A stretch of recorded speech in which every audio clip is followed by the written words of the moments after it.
Kişilik adına ləkədir onlar. Utanmaz arsızca üzünə duran, şərəfsiz mənliyin manata satan, vicdanı olmayan böhtanlar atan, bacı deyib sonra uğraş çıxanlar, yalandan danışıb evləri yıxan, kişinin sözündə çəkini qanmaz, kişilər dediyi sözünü danmaz.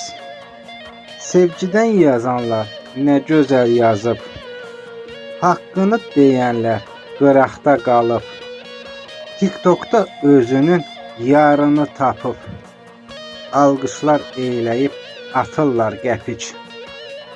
Evindən xəbərsiz yarı da getmiş, dünyanın beləsi özü də getmiş. Hər gün biri ilə sevgili olan, bacı dediyinə meylini salan, evində ərinə dəyər verməyən, etdiyi səhvlərdə günah görməyən, namusdan, qeyrətdən danışır hələ, qardaş dediyinə qururlar tələ, qardaş dediyinə qururlar tələ.